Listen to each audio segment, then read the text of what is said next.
This podcast is brought to you by Sci-Fi, the world leader in psychology fitness training. Sci-Fi is scientifically proven to help you optimize your physical, mental, and emotional performance through functional training of your brain, body, and breath. For the first time, have your own clinical psychologist, personal trainer, life coach, breathwork teacher, and mediation instructor all in one. Instead of having to wait months or even years for results, you get them in 75 minutes or less. That's the Sci-Fi difference. Rewire your brain, retrain your body, and refocus your breath. Learn more at psyfi.nyc.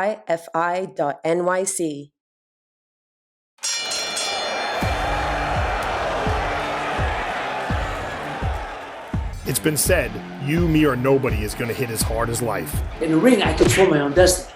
Absolutely. I win, I lose, It's in my hands. But it ain't about how hard you hit. It's about how hard you can get hit and keep moving forward. I face life head on, but I've learned to welcome the challenges even in the ring. From the boxing side of it, every time we fall, we get back up. That's what Life's Tough, Boxers Are Tougher is all about. In the guest corner, he comes to us from New York City, and he's the fighting pride of Delhi University. His professional record, a perfect one. One victory in his debut bout at the Rockin Fight Series. He's also a decorated standout amateur with 20 victories against only 5 defeats, and he's a 2-time Ringmasters champion. Please welcome Ronny Reyes. Thank you guys for having me. It's great to have you, buddy. I got to ask, do you have a nickname? I was when I was doing your intro, I was working on that. It's a question many are asking currently, and it's in the works. We're trying to pick something that suits me, that's gonna stick and represent me. So we're not trying to just say any kind of word or any kind of nickname. So as of now, not yet. Yeah. All right. I want to get together with you and your coach Mike, and I think I can help on that. So we should definitely try to hook up on that. I think I would love that. Any help we can get to pick something that suits me. Yeah. So quick funny story for you. I was researching, getting ready for the podcast. Obviously, I was at your pro debut. Did a tremendous job. Full pressure. Great job. How you feeling, by the way, from that? Honestly, I feel great. I was expecting to do certain things, and looking over, we dissected the fight. But overall, I'm happy with my performance. But there's a lot of things that we now know I have to work on and sharpen up on and improve on. It was a good jumping off point, though. Yeah. The fellow you fought, Texan, tough guy, but I think you handled him pretty. You took care of him pretty handily. So I thought you did a great job. Yeah, like I said, I'm proud of the performance since we fought a guy who competed in the Golden Gloves. He won a lot of fights. He had a positive amateur record. So we knew we were going to fight a tough guy. And due to how I performed, I'm satisfied, happy with it. But obviously, I'm looking to improve every single time. So the funny story for you. So when I was researching for the podcast, I wanted to go back and look at some of your amateur fights. And I checked out, I was actually at one of your amateur fights, a victory you had fought at the New York Athletic Club. Yes. I was there for that night. You did a great job in that fight. I remember, once I watched it, and I put 2 and 2 together who you were. Okay. So yeah. You were very impressive that night.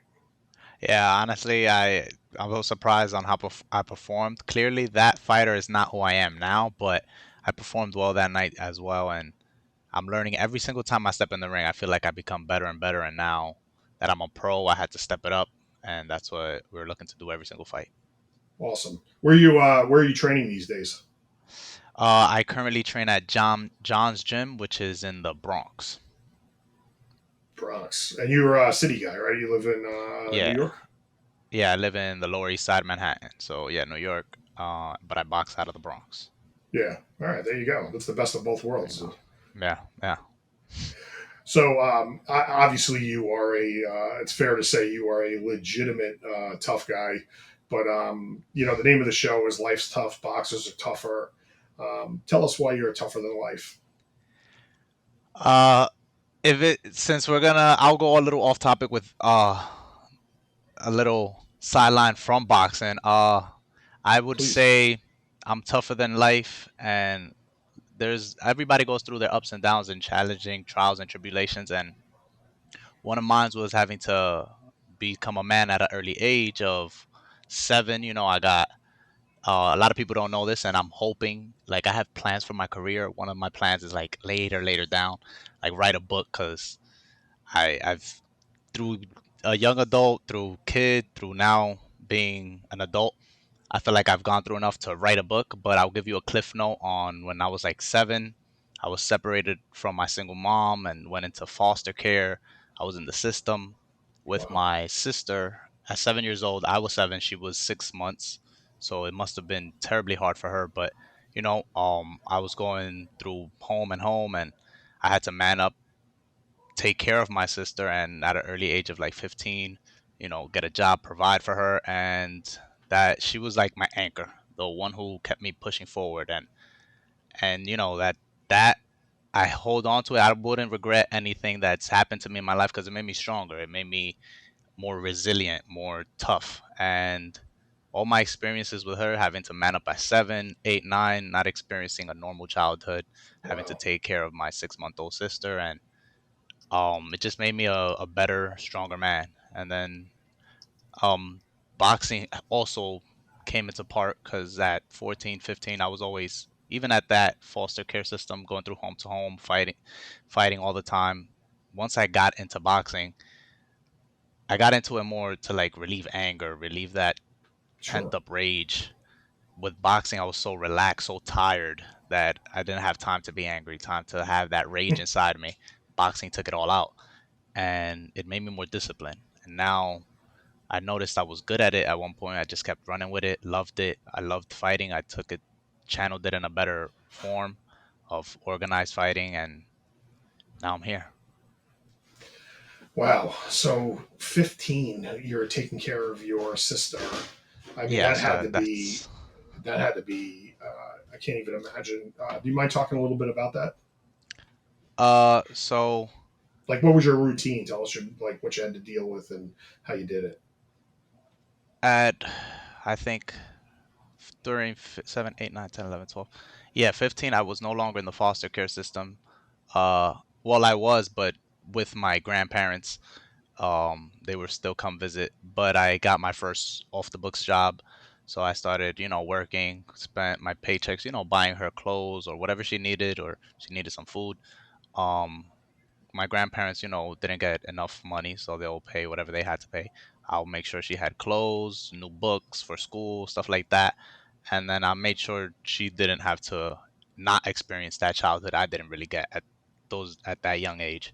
So I made sure to get a job, and I had this off the books job for many years, and now still to this day she's more grown. She got her little job, but I still make sure she has her sneakers, whatever she needs. And currently now she's 18, so I have to pay college tuition. Oh, And this is, yeah, it's not, it's like I have a child without having a child, but I'm prepared for when I do have a child. yeah. What did you do when what did you guys do when you went to college? Right. So you graduated from SUNY Delhi. So yeah, I had to, after my, so I went to college, and then I stood with having a job throughout until I went to college. Then I focused on college for 2 years, but um I did my 2 years, and unfortunately I had to return back home because unfortunate circumstances, which hopefully will be in my book. Oh, where I had to come home because rent had to be paid, and certain bills, certain things that a young kid at what, 17, 18 at that time, I had to just stop going to college, come back to re get a job, start paying rent, start doing this. So that I only did my 2 years. I came back home, and then I started again fully providing for the family now. What is So yeah, so boxing? So what is your day job? What do you do during? It's I know at currently the now, beginning it's tough to make money at boxing. It's tough to make money no, at yeah, boxing at any 100%. time, but it's tough to make it any time. But what are you doing? What are you doing now?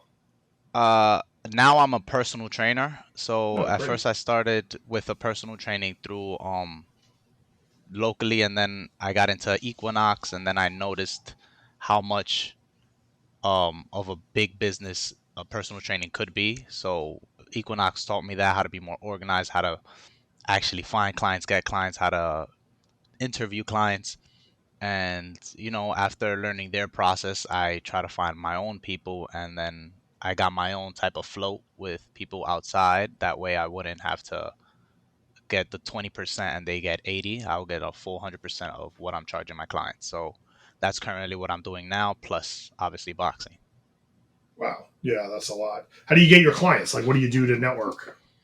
Obviously, sometimes social media. There's an app called Thumbnail, where you could see who's there locally, but for the most part, it's all through word of mouth. I started off with Equinox when I find out a few of my clients were leaving and then they couldn't do it for some reason, or they had a family member that wasn't a part of Equinox. They'll give them my information. I'll meet with them. I'll train with them outside, or they'll usually have luxury buildings or have gyms, and it'll Oh, be through wow. word of mouth. That's how word got around. And oh, I have a friend or I have a cousin who wants to train. They want to learn boxing. I'm your guy, and that's how I'll go about it. Wow. That's cool. Um, and what does your sister do now? What is My she up to these sister days? is currently working at, she was working at a fast food restaurant, and now she's working at Target. So, Oh, wow. yeah, That's good. she's just 18 now. Yeah. So, but I That's make cool. And you, sure she's not working to pay for no rent. She's working to like buy herself nice things or luxury things, whatever. So she doesn't have to trouble herself with no bills. you're a good brother, my man. You're a Yeah. really good brother. Um, when you were in the system, in the foster care system, did you get to stay together? Yeah, thankfully, yes. There was one point in time where they were going to separate us.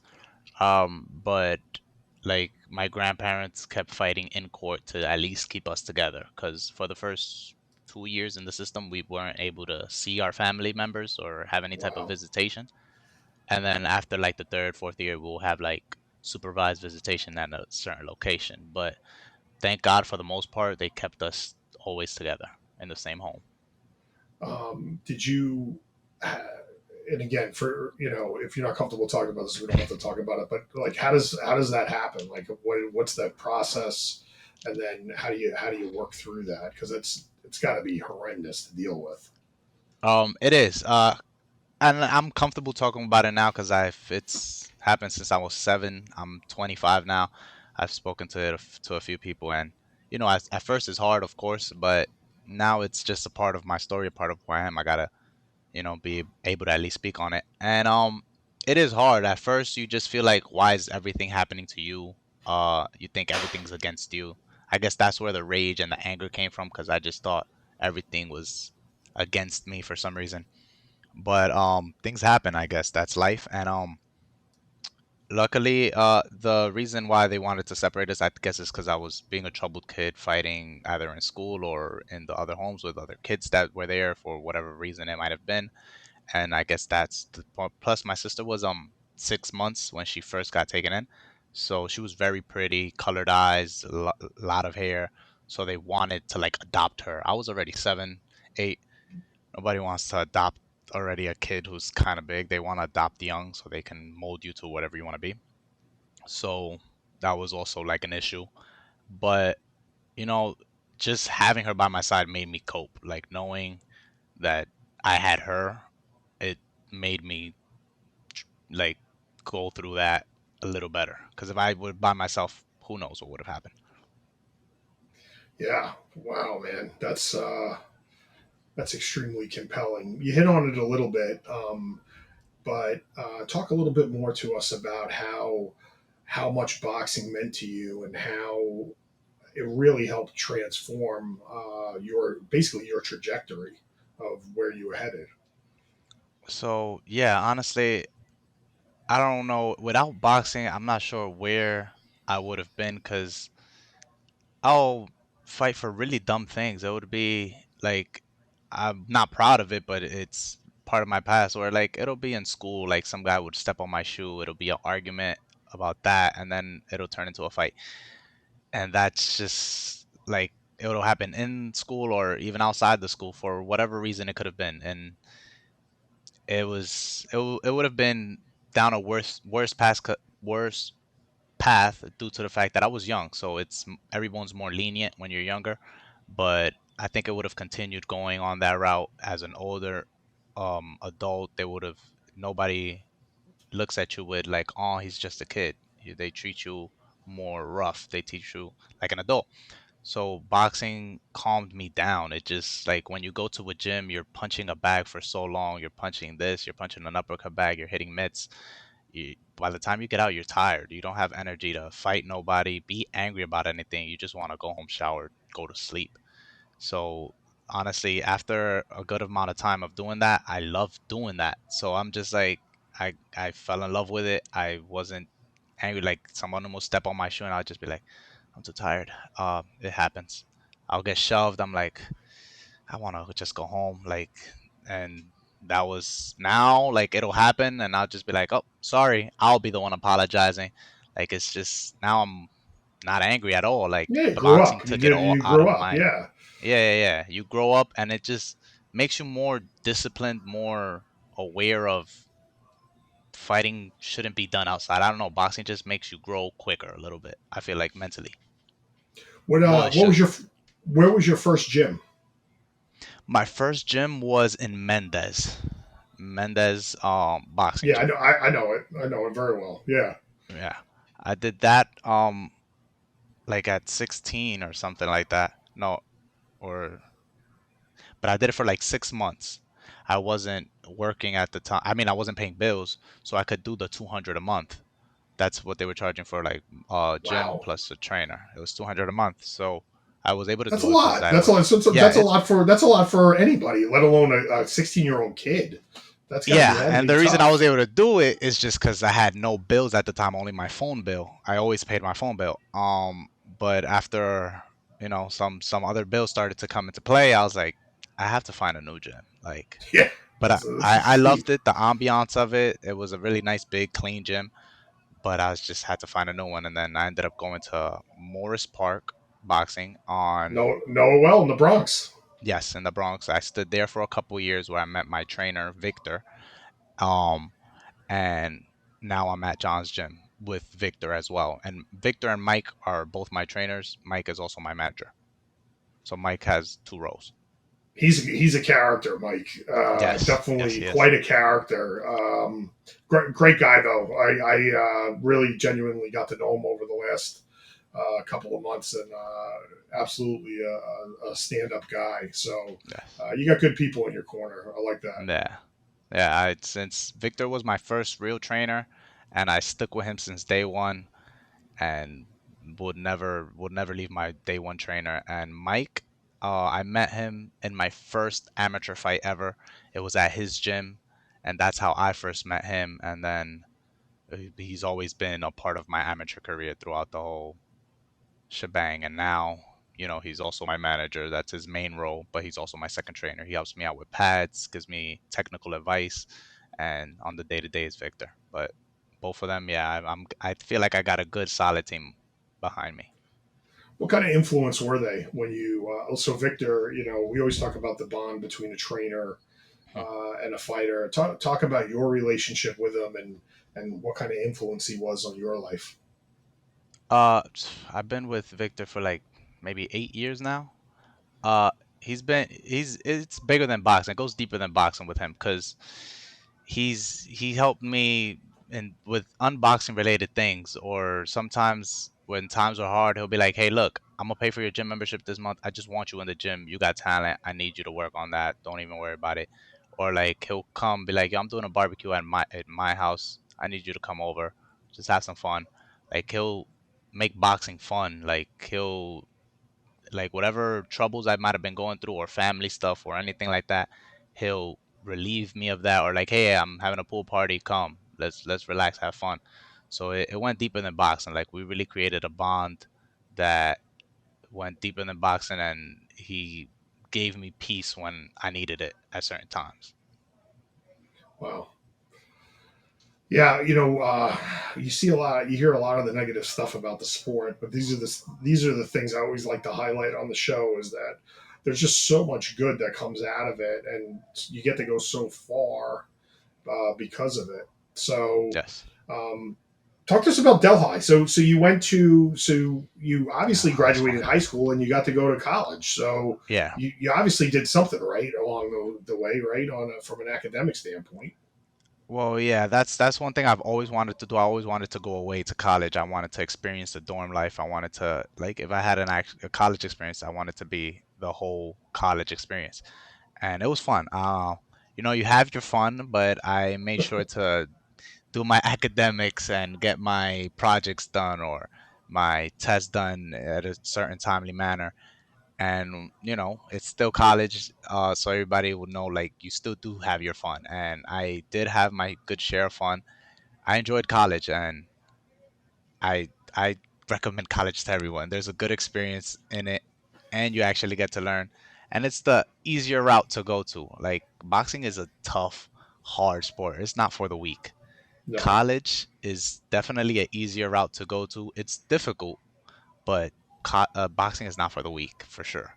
no, I think that's a great quote. That matter of fact, we'll put that in the notes when we post this Okay. because that'll definitely go in there. We'll quote you on that.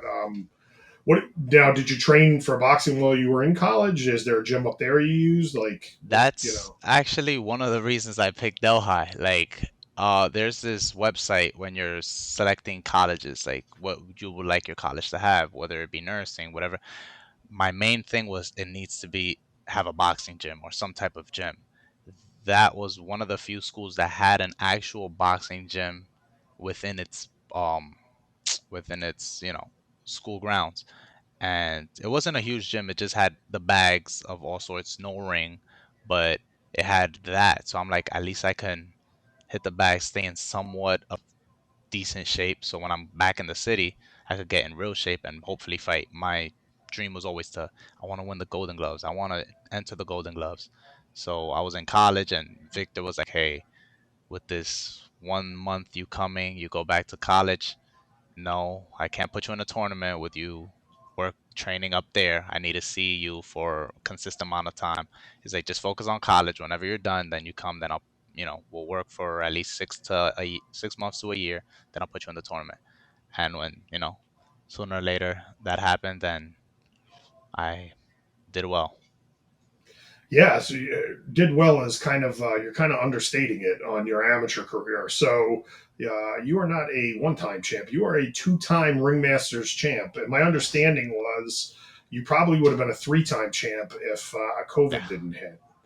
yeah. I Um, was in the semifinals, I believe, in 2020, and right then, like when I was gonna get the next date of my bout, that's when COVID hit. So it shot things, and then we didn't know how long it was gonna last after a couple months. So we were just like, we need to make this transition of turning pro, and that's what happened.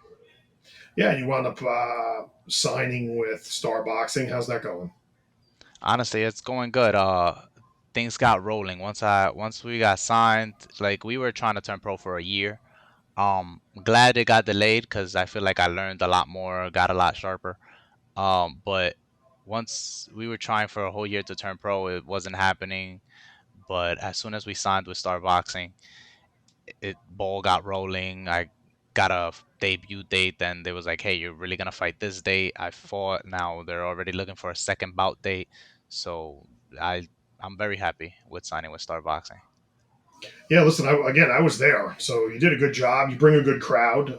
That's a big thing. You got to develop your own fan base, and you have a nice starting point on your fan base, and then um, you know the Paramount is a pretty special venue. I wrote an article about the Paramount, about Rockin fights, and you definitely do the series proud.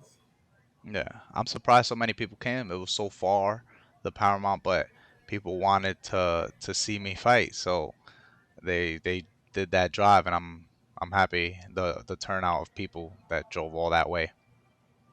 I got to tell you, you city guys. I'm not. Again, I would never question your toughness. I think you've certainly proven your toughness. But all you city guys are wimpy when it comes to driving anywhere. Literally, I hear that all the time. Like, you know how far that is? I'm like, I live. By the Yeah. way, I live like 30 miles east of that. So I don't. So you don't get a lot of sympathy from me, my friend. But hey, Yeah. listen. Great job for sure. The fact that you had tough circumstances thrust on you. A lot of people would have packed it in. The fact that you found refuge in the boxing gym, I think there's a lot to be learned there. I think it's a great lesson. Hmm. I appreciate it. Well, look, you've certainly proven your toughness. We're a little questionable on the driving thing, but we're going to let you slide on that one. But the question is, are you tough enough to do the Fast Five? I I'm got a hoping couple of tough questions on this one. the Fast Five. So you want me to answer this as soon as you say this? Well, you give me your answer. You don't have to blow through them, but just Okay. these are tough questions. This is Okay. again, we never mean to trick. We don't trap anybody, but we do ask the tough questions. So you ready? Got it. All right. Zombie apocalypse. Mm. What's your weapon of choice? Zombie apocalypse. I'm gonna have to go with samurai sword or some type of sharp sword. Ah, I was gonna nice. say bow and arrow, but samurai sword. Samurai Yeah. sword. I think I'm going to go with that. That's a good answer. I don't need Plus, a you have reload. fast hands, right? You have fast hands, so I think the sword's a natural pick. That's a good one. I feel like any type of gun would run out of bullets sooner or later. Sword, kind of infinite. Nice. I like it. What's your favorite boxing movie? Oof.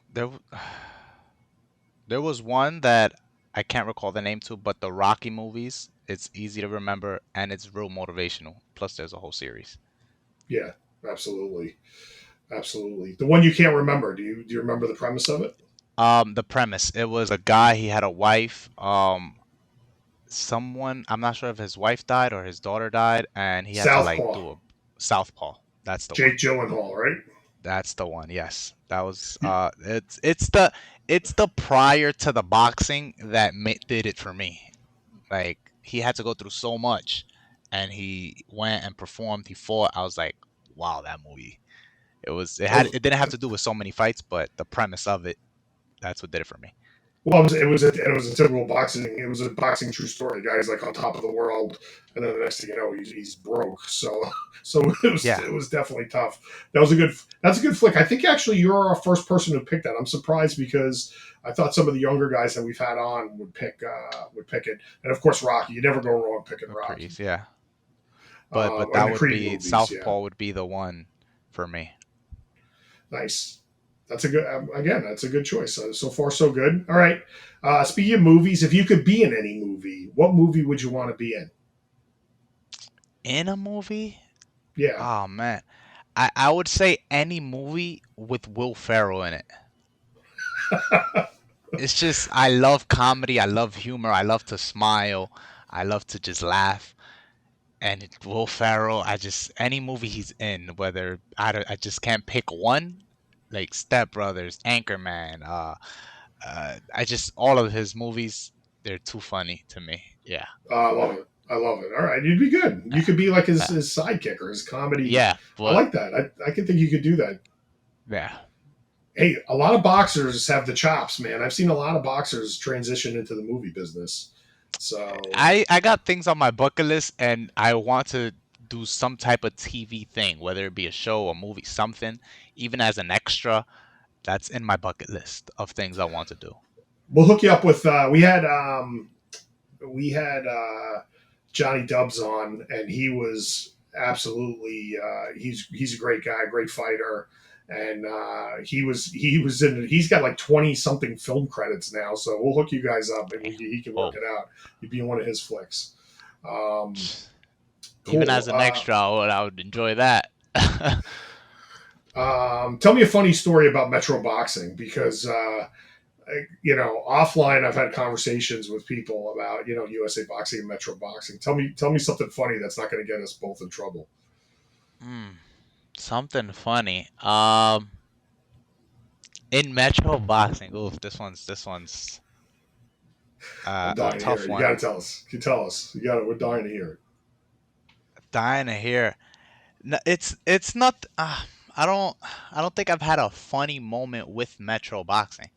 Okay. Uh, except for I think I like had the wrong color for one fight once, and I ended up like borrowing regular clothes from someone. Like with I had red, I needed blue. I borrowed an outfit from someone else who wasn't like fighting. It kind of worked out. Thank God it's not on YouTube. I looked ridiculous. We borrowed that, we fought with that, and it was a winning fight. The person did not want the clothes back, so I kept that. I would understand not wanting it back, but yeah, Oh my I goodness, guess that's that. funny. Yeah. That's a good one. That's I've heard, I've heard, and it's funny because equipment is usually what happens. I know for a fact they did an event and then everybody had to use the same headgear at the event, which was like the worst Yeah, for the any last I don't guy. like using headgear that someone just wore or gloves because it's already Yeah, moist and yeah, sweating. yeah. Yeah, I'm telling you, you definitely have the look, the actor look. I think you could pull it off. I'm definitely I'm definitely calling Duddy, John Duddy, and I'm gonna tell my man J Dubs he's got a good guy here because I think that's a good fit. All right, this is the one that gets everybody. We stump everybody Uh, with this one. Can you tell us a clean joke? I got you with this one. Good, let's hear it.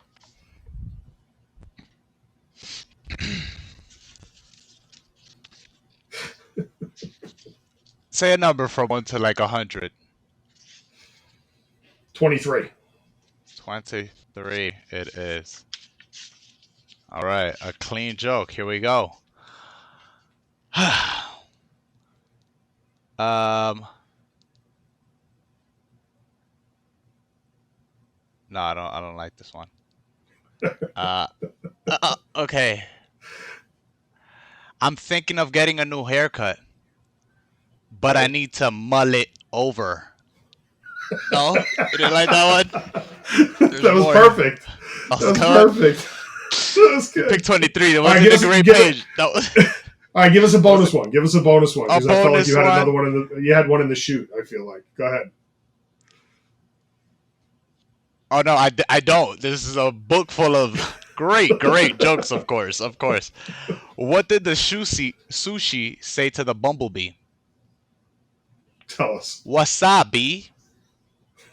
You get it? You got that one? No, I didn't do it for you. Brilliant. Yeah. Oh my gosh, that was great. That was a great There you job. go. Well, Ronny Reyes, I can say without question you are tougher than life. Hey, tell our listeners where they can find you on social media. On social media, I predominantly use Instagram, which is heavy hitter _ Ron RON, and Ronny Reyes on Facebook, and don't really use Snapchat, but that's How about Twitter? yeah, You on don't really Twitter? use Snapchat. Twitter, I currently do not have Twitter yet. I should make a Twitter though, You and it should will definitely also get on be Twitter, especially for the yeah, boxing writers are all on Twitter. got it. So, it'll be Ronny Reyes on Twitter. I will You be got making it. it today. Excellent. Ronnie, I can't thank you enough. Thanks for coming on, pal. Good to see you. I Look appreciate forward you to seeing you having in the me. fall. Yes, sir. Stay tuned. Probably, most likely in September or Awesome. October. All right. Thank you. That's going to be the final bell for today's podcast. If you like what you hear, give us a like and hit the subscribe button with your best power punch. You can check us out at Apple, Spotify, Stitcher, and anywhere you can find quality podcasts. We hope our stories inspire you to fight on. We thank you for listening, and remember, life's tough, boxers are tougher. Have a great week, everyone.